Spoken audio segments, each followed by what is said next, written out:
How do writers write? What goes into the process?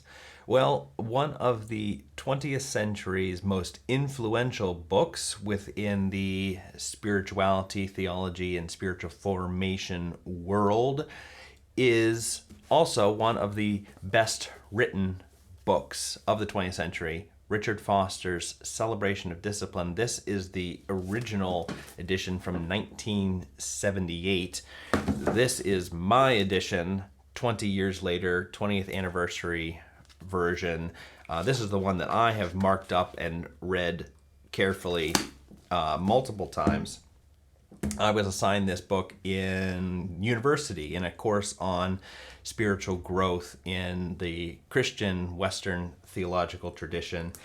And that course would not have been what it was had not Richard Foster written this book, and in a sense inspired a lot of other people to do thinking and publishing on this matter of spiritual growth, especially through spiritual disciplines.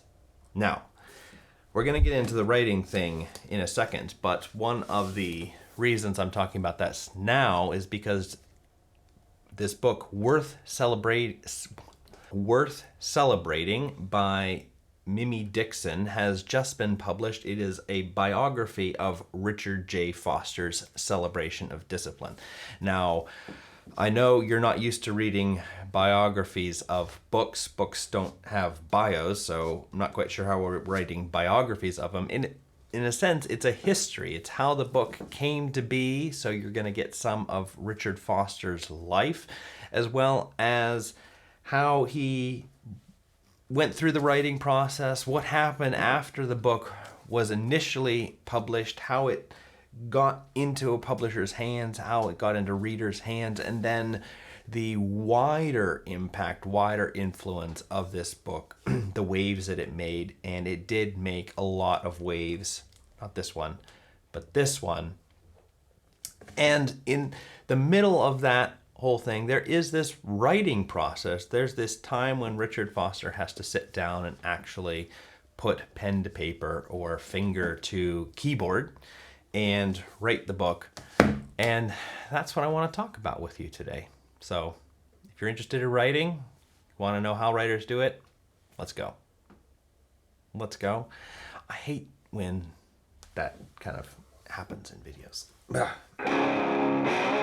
Well, hey everybody, welcome to the Sanctus Forum. My name is Michael Stewart Robb. The Sanctus Forum, all of this media, podcast, video stuff, is sponsored by the Sanctus Institute, an European Institute for Theology and Spiritual Formation, and therefore we want to talk about books like Celebration of Discipline, and then books about books like Worth Celebrating. And we want to talk about writing because we want to talk about how we can actually use the medium of writing and of books to help other people. And I know a number of people watching this are interested in helping other people and perhaps interested in how the written word could do that. And therefore, we could do no worse than learn from somebody like Richard Foster. Now, you're not going to get a ton of that in this book. There's certainly a chapter in here. You're going to learn a lot more about the time in which Richard wrote, and you're going to learn about Richard's life himself. You're going to learn about how other people were influenced by the book. You're going to learn about sales. You're going to learn about how Richard was invited to speak in all sorts of places. Personally, because I do research in this historical area of somebody very close to Richard Foster, that is Dallas Willard, a lot of this wasn't new to me, so this isn't exactly a historical book for historians, so just to keep that in mind. However, if you've never actually learned a bit of the life of Richard Foster or of Renovare, the organization that this book helped him be in a position to launch, then this is certainly the book that's going to pull that story together, Miriam Dixon's book. But with respect to writing, there are 4 things that I think that are interesting to see from the life of Richard Foster. And one of the things is that this book really the genesis of this book comes out of bankruptcy. Richard Foster started his really first pastoral call in a church that was way off in the California desert, pretty far away from Los Angeles at that point, and with a pretty ragtag group of people.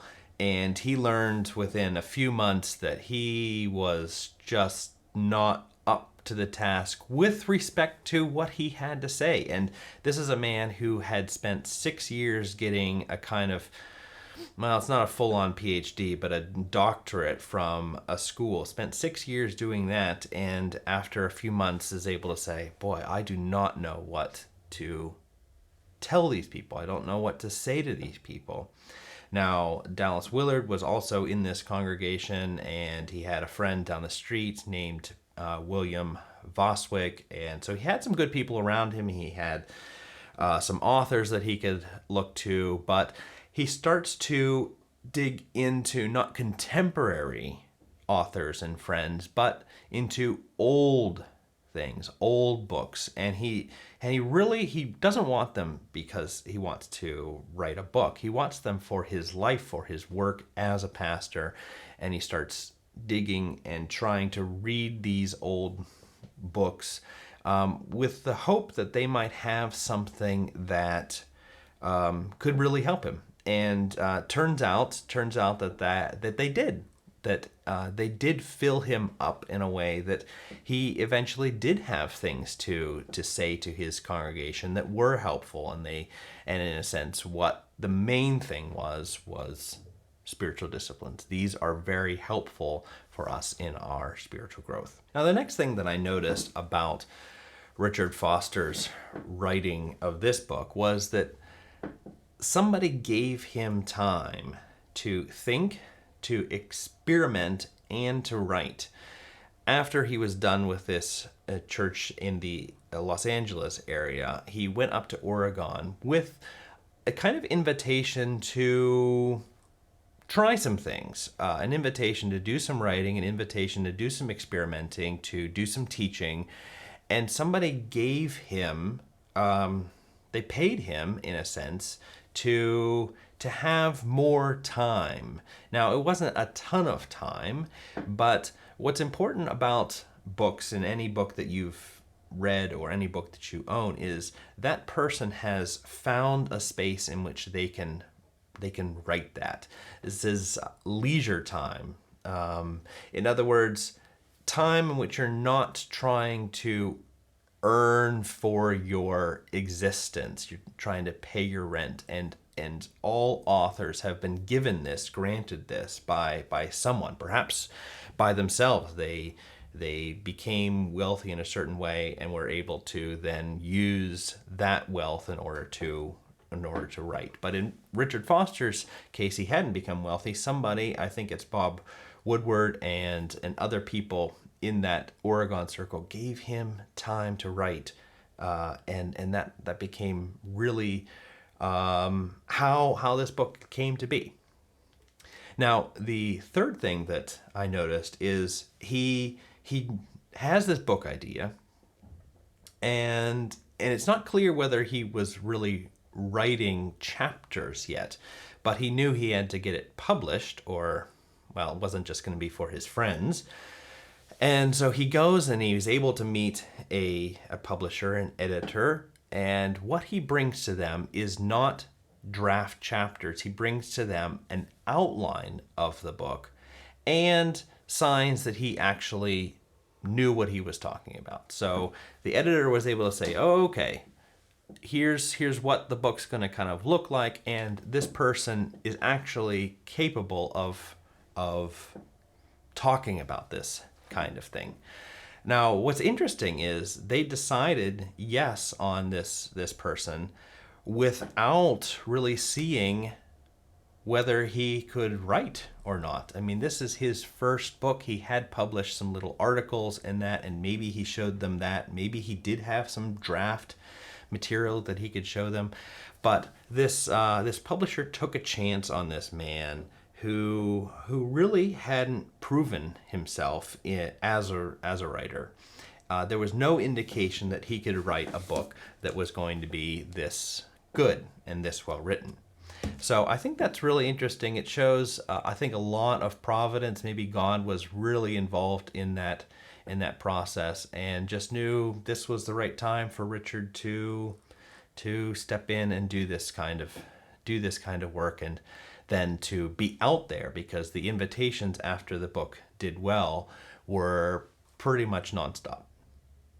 Now, the last thing I wanted to point out that, I kind of knew, but worth celebrating, reminded me of it, is Richard Foster wrote this in 30 days. 30 days of solid writing. And I remember, I think it really was solid writing, kind of all day, nothing but writing. I'm not sure that that's the way that the best books are written, and I think that clearly God had to have been involved in that, because otherwise something that good might not have come out of it. Some of Richard Foster's other books, such as Prayer or Streams of Living Water, are the result of a long process of thinking and writing, and to some degree it shows that. Some of the book shows that he's relying on other people to kind of make his point, certain ways of phrasing things. But 30 days, and what I think is important about that is he just really did block out his time. He sort of said, I'm going to focus on this completely. And that is often what it takes to write something, is to just make it the one thing that you are thinking about and doing. Well, I don't know if any of that is helpful for you as a writer. I think it should be, because it's important to sort of see how these things come about. And Miriam Dixon's book is a really interesting look at how this book had such an impact on our churches, especially in North America, but increasingly international. And I look forward to seeing, how that develops. If I'm going to be alive for, I don't know, maybe 40 more years, what's the future of this book going to be? Are people still going to be wanting to read it 40 years from now, or not? We'll see. So if you're interested, go grab Mimi Dixon's book, worth celebrating. Certainly not very long. I read it mainly over the weekend. And then come on back again for more on writing, more on theology, spiritual formation, books, all of that. That's what we do here. And if you think we should try to get Richard Foster to come on and do an interview, that would be, let us know. And Richard, if you're watching this, reach out. We will see you next time. Bye.